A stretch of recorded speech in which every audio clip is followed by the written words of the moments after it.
interessante. É o estudo longitudinal. O estudo...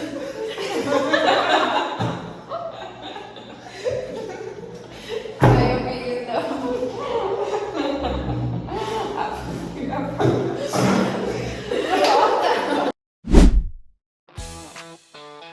Oi pessoal, estamos começando mais um Podgirls, o Medcast de vocês, trazendo hoje a mistura perfeita entre medicina e método científico. Estamos aqui reunida nessa tarde de sexta-feira, eu, Ingrid, Ana Beatriz, Paula, Giovana, Maria Elisa.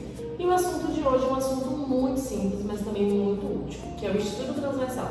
E para deixar tudo leve, a gente vai explicar com exemplos do dia a dia, como se fosse uma conversa entre amigos, cheia de curiosidades. Gil, você pode explicar pra gente o que é um estudo transversal? Claro, um estudo transversal é como você tirar foto de um grupo de pessoas naquele momento. O que importa é o que você está vendo ali, não o que aconteceu antes ou depois do momento. Exatamente, é tipo eu chegar e perguntar quantas pessoas estão com pressão alta hoje ou quantas pessoas se vacinaram esse ano. É uma resposta que só vale por aquele instante. Gente, podemos até associar ao entrevistador chegando no shopping, perguntando ao pessoal se eles fumam. Ele vai saber a resposta ali naquele momento, né? Ele não vai voltar depois. Ou seja, o estudo transversal é realmente isso, ele é direto ao ponto. Um outro exemplo também muito importante, Paula, é o censo do IBGE, né? Porque as perguntas são feitas ali naquele exato momento, não existe um acompanhamento depois. Exatamente, Ingrid. Na medicina usamos esse tipo para a gente descobrir a prevalência de doenças ou hábitos, como diabetes, tabagismo ou consumo de álcool. E as vantagens de se utilizar esse estudo é que ele é barato e fácil e rápido de se fazer. E ele dá uma visão muito clara de como está a população naquele momento. Mas também é importante a gente ter cuidado, porque ele não mostra, tipo, causa e efeito. Por exemplo, se eu ver uma associação, eu não vou saber, tipo, dizer o que vem primeiro. É verdade, amiga, isso acontece porque ele não vai seguir uma sequência temporal, né? É uma espécie de selfie científico.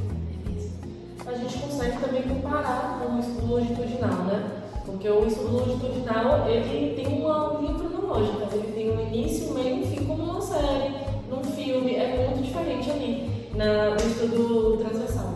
Já o transversal, né, é tipo uma foto rápida. Clicou, viu o resultado e pronto. Então, resumo da ópera. O estudo transversal é ótimo para ver as coisas como eles estão no momento, sem considerar o passado ou o futuro, ou então a causa e consequências. Sim, e uma coisa que me chama muita atenção são aquelas manchetes, tipo, chocolate faz bem pro coração. Ok, mas não significa que o chocolate é a causa. Meninas. Agora eu gostaria de convidar a Miriam Young, a nossa doutora. Ela é especialista em estudo transversal e ela vai poder explicar um pouco mais para vocês como ele funciona e dar um exemplo também. Oi, gente, sou a doutora Miriam Young, sou especialista no assunto de estudo transversal. E a gente vai conversar aqui um pouco sobre esse estudo e trazer um artigo para exemplificar um pouco. O artigo ele tem um nome um pouco longo, mas é um tema super importante. Prevalência da exposição à radiação solar em trabalhadores no Brasil. Que basicamente ele investiga um risco ocupacional que afeta muita gente no país. E a exposição ao sol no ambiente de trabalho. E isso é um problemão, porque a radiação solar é o principal fator de risco para o câncer de pele, que é o tipo mais comum aqui no país. Esse estudo é um ótimo exemplo de estudo transversal. E agora minha assistente Fernanda vai trazer o artigo e ler rapidamente para a gente o resumo, para que possamos entender melhor do que se trata. A introdução do artigo diz o seguinte: no Brasil, há pouca informação sobre a prevalência da exposição ocupacional à radiação solar, principal fator de risco para a neoplasia mais frequente no país, o câncer de pele não melanoma. O objetivo do artigo foi calcular a prevalência da exposição à radiação solar e de fatores associados na população ocupada brasileira. O método usado foi o estudo transversal, com dados da Pesquisa Nacional de Saúde de 2019, calcularam-se as prevalências expandidas e respectivos intervalos de confiança de 95% para a exposição à radiação solar, segundo as variáveis demográficas, socioeconômicas, geográficas e ocupacionais. Utilizou-se análise de regressão logística múltipla, estratificada por sexo, para identificar os determinantes da exposição à radiação solar. Considerou-se o desenho complexo da amostragem. Os resultados foram que, de todos os trabalhadores analisados, 23,5% foram expostos à radiação solar. 36% dos homens e 7,9% das mulheres estavam expostos à radiação solar no exercício do seu trabalho. Os setores econômicos da agricultura, construção, água, esgoto e atividades de gestão de resíduos de materiais apresentaram os maiores percentuais de exposição. A chance de exposição à radiação solar foi maior entre o sexo masculino, os pardos, com baixo nível de escolaridade e renda, residentes da área rural, com vínculo trabalhista informal e que trabalharam acima de 40 horas semanais. E a conclusão do estudo foi que a prevalência da exposição à radiação solar nos trabalhadores brasileiros é elevada e desigualmente distribuída por sexo e setores econômicos. Ações de prevenção no ambiente laboral devem priorizar os grupos de trabalhadores mais expostos, considerando as atividades econômicas e seus determinantes demográficos, socioeconômicos, geográficos e ocupacionais. Obrigada, Fernanda. E exatamente isso, esse tipo de estudo é ideal para estimar o que a gente chama de prevalência. E resumindo, é a proporção de pessoas que têm uma certa condição ou estão expostas a algum fator naquele momento. Então, se a gente olha para um grupo de trabalhadores e vê que 20% deles estão expostos ao sol no trabalho, essa é a prevalência da exposição naquele grupo e naquele ano. Isso, e é importante dizer que a prevalência não diz porque essas pessoas estão nessa condição, nem se isso vai mudar com o tempo. Ela só mostra quantas pessoas estão ali naquela situação, naquele recorte temporal. Exatamente. No caso desse estudo, eles usaram dados da Pesquisa Nacional de Saúde de 2019, que é feita pelo IBGE. E é uma pesquisa nacional muito completa que representa bem a população brasileira. E como ela foi feita em um momento específico, sem acompanhar as pessoas ao longo do tempo, depois da pesquisa, ela se encaixa direitinho na categoria do nosso estudo. E o que os pesquisadores quiseram saber foi quantos trabalhadores estavam expostos à radiação solar no ambiente de trabalho naquele ano. A partir disso, eles cruzaram essa informação com várias outras características, tipo sexo, idade, cor de pele, escolaridade, renda, área de moradia, se foi urbano ou rural, tipo de vínculo trabalhista, setor econômico, tudo isso. Isso mesmo. E aí vem um ponto importante.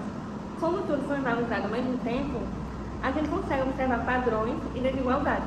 Por exemplo, o estudo mostrou que entre 89 milhões de trabalhadores, 23,5% estavam expostos ao sol no trabalho. Só que essa exposição não era igual para todo mundo. Por exemplo, homens, pessoas de menor escolaridade, trabalhadores informais, quem vive em áreas rurais, estavam mais expostos. E aí entra outro ponto importante que a gente precisa destacar. Esse tipo de estudo, ele não demonstra relação de causa ou efeito. Ou seja, ele não diz que ser informal, por exemplo, causa exposição solar, mas ele mostra uma associação entre as duas coisas. E isso já ajuda muito na hora de pensar em políticas públicas. Com certeza. Esses estudos são super úteis como diagnóstico inicial. Eles são mais rápidos, mais baratos e ajudam a identificar onde estão os problemas e quem são os grupos mais vulneráveis. E nesse caso, o alerta é bem claro.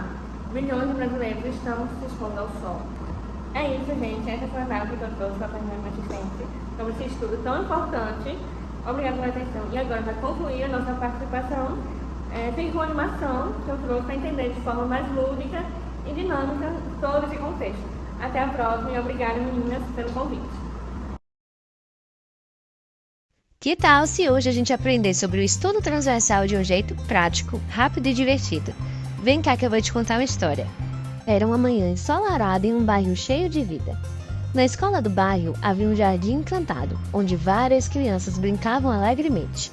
Algumas corriam atrás de borboletas, outras desenhavam com giz colorido no chão, e algumas estavam mais quietinhas, observando o céu apenas. Cada uma tinha seu jeitinho, e mesmo sendo todas crianças, cada uma vivia aquele momento de uma forma diferente. Até que, de repente, em um certo momento, chegou uma visitante especial, a doutora Lúcia, uma médica que adorava estudar como as pessoas se sentem e o que influencia na sua saúde. Ela não veio aplicar remédio nem fazer exames, ela queria apenas observar e conversar com as crianças. Seu objetivo era descobrir como estavam se sentindo naquele exato momento. Nem antes e nem depois, só naquele dia no jardim. Então, a doutora Lúcia usou um método chamado estudo transversal. É como tirar uma fotografia da realidade. Você vê como tudo está em um único momento. Ela fez perguntas como: você dormiu bem, tomou café da manhã, está com dor de barriga, e anotou tudinho. Não era um acompanhamento ao longo do tempo, era só uma olhadinha rápida, mas muito cuidadosa naquele instante. Então, unindo as respostas das crianças e observando como elas brincavam, doutora Lúcia percebeu algo curioso. A maioria das crianças que tinham comido frutas estavam mais ativas e sorridentes. Já algumas que não tinham comido direito estavam mais quietas ou cansadas. Então, depois de organizar esses dados num gráfico simples, onde frutas e bem-estar pareciam estar conectados naquele dia, a doutora conversou com a professora da escola e sugeriu algo simples e poderoso: manter mais frutas no lanche e garrafinhas de água sempre por perto. mesmo sem fazer um acompanhamento longo. Só com aquele olhar de um dia ela conseguiu descobrir uma dica valiosa para melhorar a saúde e energia das crianças. E assim, como uma foto da realidade de um único momento, a doutora Lúcia ajudou muita gente. O estudo transversal não conta o passado e nem prevê o futuro, mas mostra o presente com clareza. Na medicina, esse tipo de estudo é essencial para entender como as pessoas estão em determinado instante e pensar em soluções rápidas e eficazes. Então é isso, pessoal. Estamos acabando hoje mais um podcast, o podcast de vocês. E esperamos que vocês tenham adorado. Meninas, eu amei estar aqui com vocês nessa tarde. Obrigada. É isso, gente. Tchau, tchau. Tchau, tchau.